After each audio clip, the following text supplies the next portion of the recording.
feel. That person to you. What up? What's happening? Welcome into another episode or another pregame from the Studio B of the DNVR Nuggets podcast. Let's go! Pew, pew, pew, pew. Weird when I host, we haven't rehearsed who does the air horns. Well, what the hell? I made the noise. Yeah, I actually feel I feel like all professional and stuff in this studio. Do you? Do you? Like that seems like the fun studio. It's not the vibe you're giving off at all. Yeah, I think that's why. Yeah. I was thrown off. I'm joined by, well, you just heard from him. You see him now. It's been some time. Superstar Dev, back in the fray. Man, I'm glad to be back. There was lots of people that thought that I actually left, which would have been great because like I would have left with DEVR, like stole every single thing, Dever. plus the picture that D-Line made for me. That would have been something. That would have been something. Still with us, really glad you didn't steal from the man to your left. And that is Eric Weedham, a.k.a. D-Line Co., a.k.a. the guy who makes everything visually here. Let's go, guys. I'm very excited about tonight's game. I'm excited to see Kawhi Leonard on the basketball floor. I'm looking forward to so many things, especially your friendship, if you'll give it. Yeah, I've got plenty of that. I've got plenty of that to go around tonight. Thursday night game, national TV game, and a big one. It is the Los Angeles Clippers, an outfit that changes a lot, but it's the real deal tonight, boys, because we know who's playing. So without any further ado, okay, let's pull up those game notes, change it up a little bit here, give you guys a little visual cue so you don't have to watch me read my notebook. For the Nuggets, Jeff Green, Peyton Watson, Jack White, Colin Gillespie are out. Everyone else is in. You may have seen briefly the Nuggets tweeted out an injury report that did not include Jeff Green. Typo or absence of text. They updated it. Jeff Green is, in fact, still out. Everyone else good to go on the Nuggets side of things. Kale, let's next slide, please. Look at that. For the Clippers, Paul George was questionable with right hamstring soreness, but he's playing tonight. Nicholas Batum is out. And, of course, we know Kawhi Leonard will actually play tonight as well. So it's the rare Kawhi Leonard, Paul George appearance on a back-to-back. What? But here you go. The last time the Nuggets played Kawhi Leonard, he logged 30 minutes in a May 1st contest in 2021, 16 points, 7 of 12 from the field. It's been some time since we've seen this version of the Clippers. So a good test for the Nuggets. This is kind of an honest question for you guys both here. With the way this team plays up, plays down, in theory, sometimes lets their feet off the gas when someone goes down. Do you feel better or worse about this game, knowing that the Clippers have their stars? I know it's kind of a dumb question, but I feel like I feel the same, regardless of who they have. I think that the Clippers are a team that you have to take serious. They've been in real playoff series without guys. So they're kind of in the same boat as Denver is. And, you know, star players go down, they still have to figure out a way. They're still a really well-coached team that gets it done in various ways. Bringing in a guy like Paul George and Kawhi Leonard, I do think that Denver's going to take it a lot more serious. So I love that you're going to get your best crack at them, and I think that Denver does play up to those type of games. So I will say at the end of it, I feel better. Eric, do you think the Nuggets will play a sharper game because they have to tonight? I think it's really just the fact that the Nuggets are playing rested. Like, they play down a little bit, but they haven't been really punting games to lesser opponents. They've been essentially on a really good, solid streak here for a while, with a couple exceptions, like the last game in Minnesota. Like rest was a factor. They weren't playing down to their opponents; they were just goddamn exhausted. That's a great point, Eric. To me, it's just like the fact that the Nuggets have been home for a couple days. I myself feel a little rested. I was sick today, but I'm better now. I rested most of the day. I'm ready to bring you tell me how I'm doing, and that's how I think the Nuggets will. I thought you seem great. Your Let's go energy's then, up. dude. What's the problem? You never know. Sometimes you ask Eric how he's doing, and he just starts crying. It's like a tough. I hate for when the that vibes. happens. I'm fragile. Another thing that I truly do love besides D-line is the fact that they're playing off of a game that I feel like they played down in, and they feel like they played down in. Even though they were, a little bit exhausted. It's the second night of a back-to-back. I do think that they're just like, okay, that's behind us. We lost to that team. Let's get back to it. Also, I think that they truly do want to have that number 1 seed in there, so they know that they have to play hard. They know that they have to go into the All-Star break, with that under them. So I think that they are just going to just come out and play a little bit better. So I am excited about that as well. Sometimes in the NBA, the more desperate team sneaks up on you. They play harder than you. So here's why I think that's important. Let's go back to the game notes here, Kale, for the next slide with the Clippers. Okay, somewhat of a desperate teams themselves. Not the record's fine. They're 6 in the West, 21-18. They've navigated some funky availability stuff, but on a 3-game losing streak, this would be a statement win for them. So a team that's got a lot of hunger for this one, although having said that, the Nuggets look across the aisle. They see the best players are going, so maybe they're ready to bring their A game. At least that's the hope. Let's look a little deeper into the Clippers' win profile or season so far. Kale, pull up that next slide. It's really a dot, a dash, but pull up the next slide. Sounds fun to say. Clippers have the 27th best offense and 5th best defense. Again, it's a weird outfit to evaluate even by the numbers because it can be such a different team. But a great defensive team that will have their star power, their firepower going for them tonight. And the last bullet point there, Kale, focusing on the Denver side of things. Michael Malone pregame spoke about how the second unit is Jamal Murray's unit. He talked about how, yes, a coach has to get a player going, but Jamal has to help himself a little bit. And one of the ways he can do that is by being more vocal, more assertive, but particularly when he's staggering with the second unit, take charge, run that lineup, put your fingerprints all over it. And I did a radio hit this morning with Brady Hole, guys, and I was thinking, talking out loud, as much as I've been in favor of changing up that rotation, Malone's logic is sound. Let me keep one of my 2 best players on the floor at all times. Maybe most of it is just on Jamal Murray to be that guy when he plays those minutes. Your 2 best players have to play like your 2 best players. There's something to that. Like Murray's been on the floor. He's playing like just like a guy out there when he's with the second unit. Like then we've seen recent. I mean, this is all recent trends. It's like very up and down with Jamal Murray this year. Do we have the back on? Just kidding. But he's like. He has it in him. Right. It's up to him. Like we see times where he's just standing in the corner and then he runs back down to the other side. Then, a pass will come to him and he won't be shot ready for whatever reason. And then, he gets covered up, so he has to pass it off. And at the end of his time on the court, it's just like he's burned energy with no benefit to the Nuggets or himself. So it's like really on him. I mean, I'm curious what that dynamic is, like how much of it is designed by the coaching. Like Malone is telling Bones that he's in charge of the offense at this particular time and Jamal's in charge of the offense. If it's just like they just have to just play, you take it, I take it, you take it, and they have to find that rhythm between them. Right. I think a lot of this just comes through playing. And so it's just like you got to kind of go through the bad to eventually get to the good, right? It's true. Dev, there is some responsibility, involved here for Jamal. Max contract, by all accounts, or many accounts, considered the second most talented player on this roster. Is it fair? It's a weird timeline because on one hand, okay, it's January and we've seen some up and downs. On the other, we know what he's coming off of, a lengthy absence.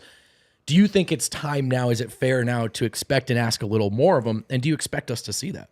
I do think that it's time to ask a little bit more of him because he's playing starter minutes. He's playing his same allotment of minutes before the injury. So it's not like there's any type of setback besides him playing on the second nights of back-to-backs that we've seen from him. So why not put him out there and let him explore and be that guy? Jamal Murray is at his best when he is getting himself going, where he's aggressive, where he's trying to attack and score, because we all know once Jamal sees, 2 shots go in, he's on fire. For sure. And then he comes in with Jokic. Now they're an unstoppable unit. So it gives him time to be himself and to have the offense run through him. And then when he gets back with Jokic, we already know what Jokic is going to do. He's going to dominate, and he's also going to find the hot man. He's going to find the open man. Then I think it makes it easier for guys like Bones, who now does not have to have, all of the pressure on him to run that second unit, to be the guy in that and, trying to do things that are beyond him. It helps with, the rim runners and the lack thereof scoring. If he's the scorer and everybody else gets to focus on defense and how they could benefit in other ways, I think it just goes a long way. So I think that Malone was right, and I'm glad that he actually said something about Jamal. You have to do it. It's not me. I'm putting you out there. I'm not shooting the shots. I'm not having to be aggressive. this is on you. I'm putting you in that light. Dude, the craziest thing I think also is just the notion that there's just no scoring on the bench when every player that's on the bench has shown that they can be a scorer. Bruce Brown, Vlatko Chanchar, Bones Highland, Jeff Green. I mean, basically everybody but DeAndre Jordan has shown that in various situations that they could be counted on for scoring.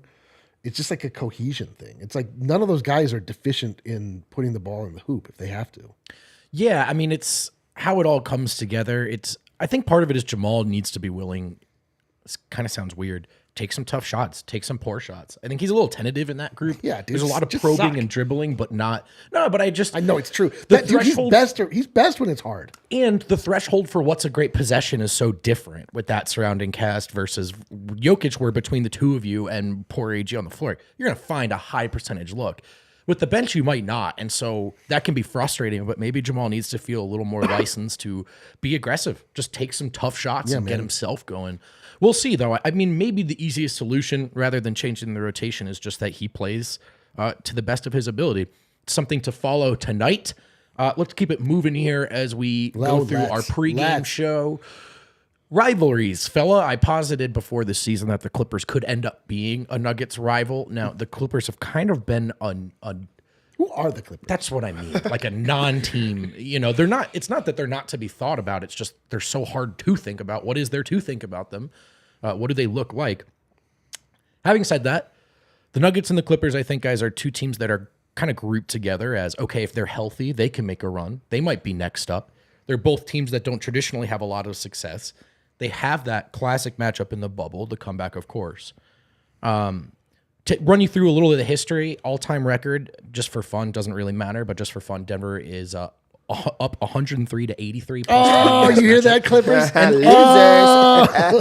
Let's go, dude. They've won six of the last 7 games against the Clippers. Yep. So we've seen, even when we've seen some fancy Ty Lue coach jobs against depleted Nuggets units, whether it's been Jokic heroics in overtime or that one game we saw, I think right after the trade in 2021, where all the starters looked good, the Nuggets have found a way to beat this team. Back to the original question, Dev.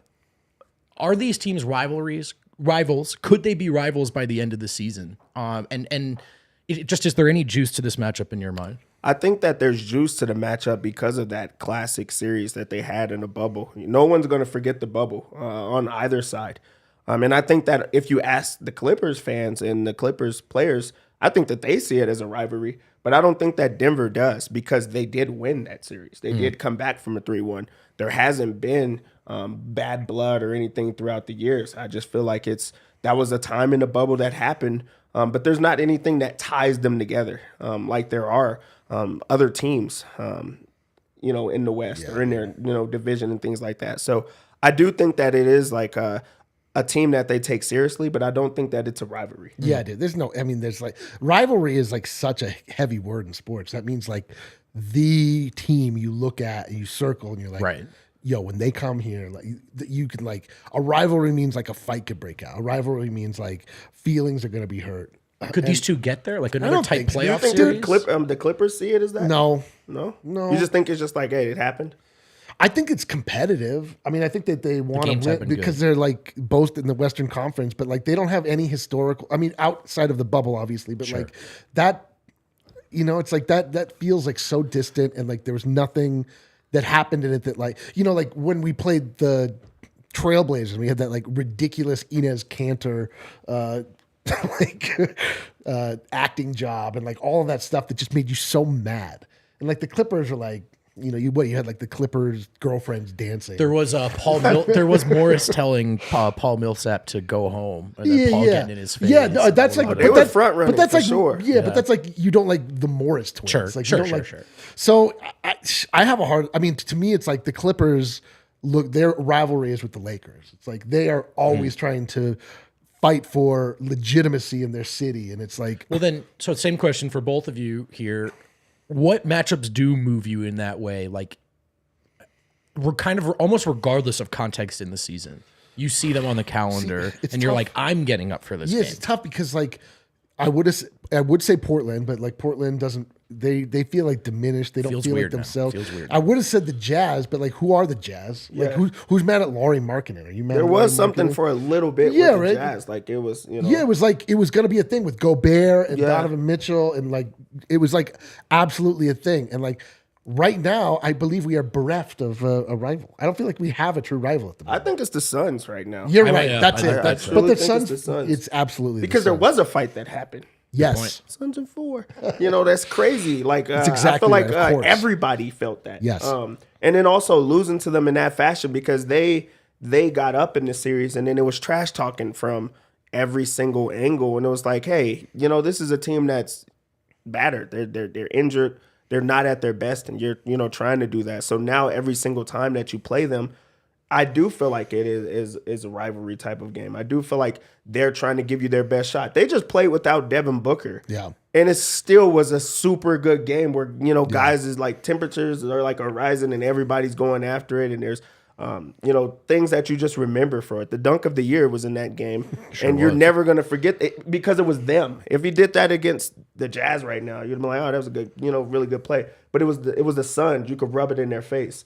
I think that when you feel it the next day or you're super excited about having that win, it's like, okay, well, that's what it is. So I think it's the Suns. I kind of feel like we exercise those demons, though. Like, I don't feel like I have the residual. Like, when we play the Suns again, I'm like, we have to beat them. Like, we already, like, taking the soul of Landry Shamet was like pretty cathartic It was win. like, I don't know. I seen need a you. playoff series, I though. seen you during that Suns game. But I don't agree with No, you. I know, but I'm saying like because we won and we won in that way, I feel like, and they were like so beaten down by it, they weren't like puffing their chests up. Sure, it was like is this rival? I just feel like we got back, we punched back, and now But it's like, all right, reset. I think, for some Suns fans and probably some Nuggets fans, you probably need, like, if the playoff series is coming up and both teams are healthy this time, Nuggets fans are geared up for that. That will Nuggets fans absolutely. are geared You're up for right. that. That'll absolutely But- feel like a rivalry. Here's kind of why I brought it up. There isn't an obvious one right now. And the NBA is trying the rivalry week thing, and with Jokic, they kind of went to the Jokic versus Embiid thing, which I get and I actually find appealing.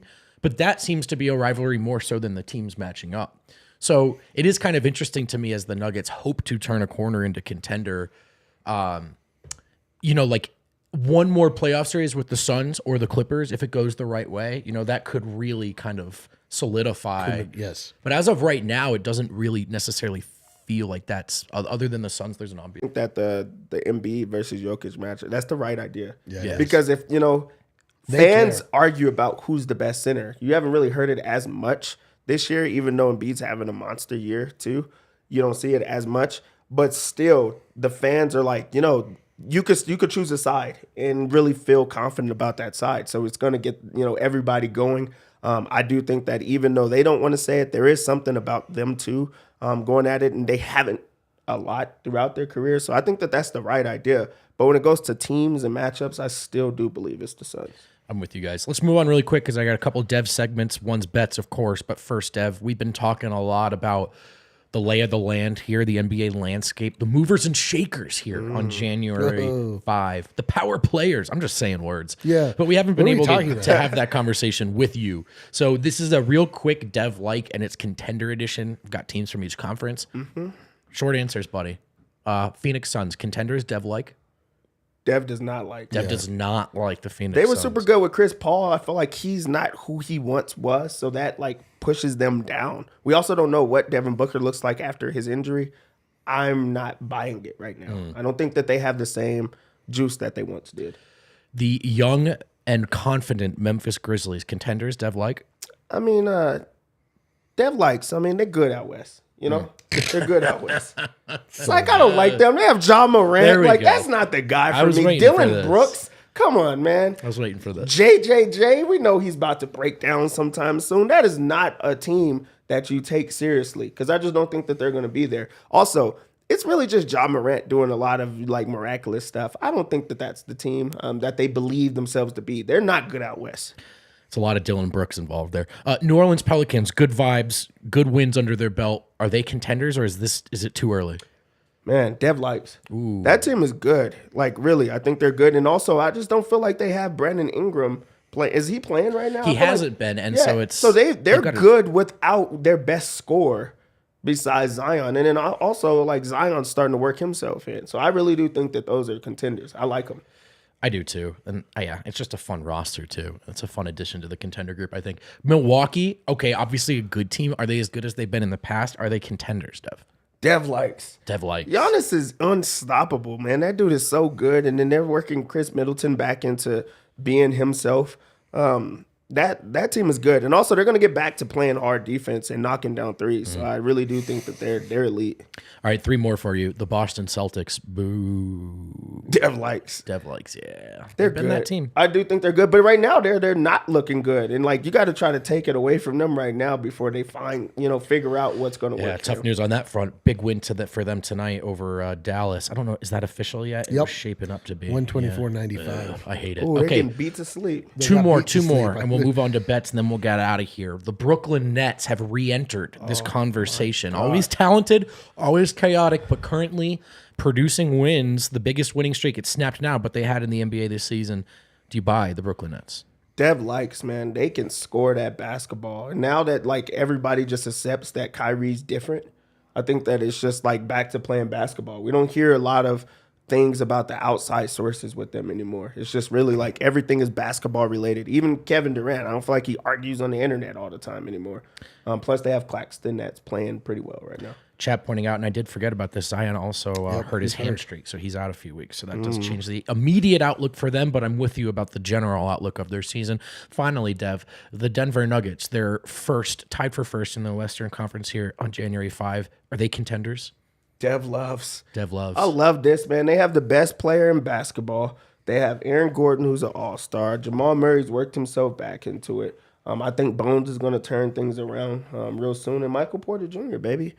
Dev loves. Like, this is the team. This is their year. I do believe that. Dev loves the Nuggets. What bets does Dev love? Let's open up our DraftKings Sportsbook, America's top-rated sportsbook. Use promo code DNVR when you sign up. And so many ways to play, so many ways to have fun. One of them is listening to this guy before every Nuggets game. How was y'all doing when I was gone? Was y'all making money? Or? Had a couple clean sweep nights, bro. Oh yeah, every time I'm not here, you seem to clean sweep. You're janitor. We didn't lose. I'm not here. Yeah, well, although the last game, no one on the Nuggets played well, so no one won any bets because we unlike you, we won't bet on the other team because we don't like to. We're not profit. cowards. We don't like to profit in the demise of our own squad. Well, plug your ears for the next few minutes. So Nuggets coming to this game eager to get the bad taste out of their mouth. That was a weird loss for them. Dude, I really think that like we're gonna keep on saying it's the second night of a back to. I don't know. Did you watch though? They played like different. It was a weird one. That's what I'm saying. They were weird. so tired, man. But a lot of things have changed since the last time that they played. But guess what hasn't changed? What? Their standings in the West. Let's They're still go. at the top. All they got to do is get a win here. We're good on that because Memphis just got a win, who they were tied with. So now they have more incentive to play. So I think that that's a good spot to be in. They come into this game as 6-point favorites. That was like before Paul George, news. Now they're like slightly favored by like 3. So I mean, I like Denver, of course. I'm not going to do the 3. I definitely wasn't going to do 6. But I do think that like a money line one wouldn't be too bad if you want to put it in the same game parlay or something like that. Or you could just stay away from that one. This has an over-under of 229. And while I don't think that these two teams hate each other, I do think that they don't like each other. I think that there's something real about that. And I think that they're just going to go after each other. They also get Paul George back. They have Kawhi Leonard, who's now playing like his normal allotment of minutes. I'm going to go over 229. Ooh. We said that their offense was like 29th or something like that.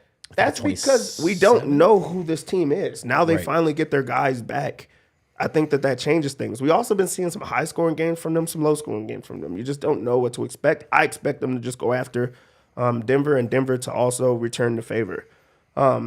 This is the part that everyone loves. I'm going to go to the Clippers side of things first. Oh, you son of a bitch. It's tough to gauge this team. I'm unsure if they're a fast-paced team or a good defense or not. What's your expectation? I just don't know. But what I do know is that this is the first time that I feel like I've watched Kawhi this year. I don't think I've watched him at all. Like, they never seem to be on TV. Yeah. I never see any highlights of him besides one buzzer beater that was just like a very tough shot that went in. So I'm excited about seeing him. He got his points at 23.5. Guess what I'm going to do? Go under. Under. Aaron Gordon. I'm going under Kawhi Aaron Leonard. Gordon. He's a gunner right now, and I don't think that he's not making them. He's just shooting them. Some context for you and the bettors at home. Over his last 8 games that he's played in, of course, Kawhi is averaging 23 per game. So it's right around that line. Vegas. Yeah, I'm going to go under. And also, they got Paul George, so he has to share a little bit more. That is true. Today. Paul George averaging 30 points per game over his last 5. He had a 40-point game 2 nights ago. Yep. So I'm going to go under on his points, but I am going to go over on his rebounds. Kawhi is rebounding the ball at a higher rate. So I think that over 6 rebounds is good. What I will take is Zubac. I have his over on points at 9.5. I got to take it. Denver doesn't really have a rim protector right now. So I think that they're going to go after him. Right now in their whole history. The best player in the league. Yeah, I just don't think so. Now on to the good stuff, the Denver side of things. Finally. This is where we all make money. Guess what? Let's just start it out. Jokic is going to get a triple-double. I like that. He's going to get a triple-double. Let's get that money in there. I think that he's going to have a lot of viewers, a lot of people watching this. It's on TNT, right? Mm-hmm. He's going to have everybody saying, fuck, we have to vote for him again. We just have to. You can't say that on TNT, by the way. They don't say just, things like that? The F word. Well, he would just say, brother. Yeah, I'm going for it. Oh, they don't talk like that. Yeah, they don't say that, bro. My bad. Christians? Whatever. Let's throw in Jamal Murray 3-pointers in this one. It's at over 1.5 threes. Threes make me happy. I think Jamal's going to hit 2 of them. 2 threes Maybe for Jamal 3 of Murray? them. But I gotta go over on that. Gordon is also coming off of a game where offensively he didn't do well, but he did every single thing else well. He also grabbed every single rebound that came his way. Yep. His points and rebounds combination is 23.5. They be getting ate up, the Clippers by big men. That's where they get ate up the most, and especially the power forward spot. I think that this is going to be an AG scoring night where they try to give Jokic some different looks, and AG is going to be the one that benefits that one. That's damn near a lock, but that's not the lock. Guess what the lock What's the lock? Talk lock to me. Jokic points. Doesn't it feel good? Doesn't it feel good for us to be back in this spot where we could just feel like Jokic is just the best player on the court every single time out? It does feel nice. Like, that is a great spot to be in. That every single time you make a bet for Jokic, you like, that's going to hit. Cash. We're just waiting for the next day so he could cash it again. It's just what he does. We could call him Mr. Cash Money. I love it, dude. So his points, rebounds, and assists at 47.5. That is so easy. He might get that in points alone. So we're going to go over 47.5. He's close to averaging a triple-double for the month, for the year, for the season. So we might as well get that. We already have it at 47.5 for the triple-double. I think he's going to get that. Let's get that in there, baby. There's your lock. There are your bets. Plenty to play along with. Or just build it your own way, using your own units, betting responsibly with DraftKings Sportsbook, America's top-rated sportsbook. Use promo code DNVR. If you haven't signed up, Kale, let's hit that super chat on our way out. Limp Triscuits, great name, $10. What are the odds that Jack speaks Russian to Joker again? I hope they're low. Probably lower than the odds that we drink rakia on this show tonight. You never know. So the great thing about this is that means that he knows that the Nuggets are going to win. That's the only way that you're going to talk to Jokic. Well, that's true. That also means that he's going to have a monster game if they got to go in there and talk to that TNT crowd. And I think it's going to happen. He is going to do it. If he does, even if he doesn't, you don't want to miss this Winners Lounge. We'll be live from the studio, the real studio, after the game. See you ladies and fellas later. Let's go.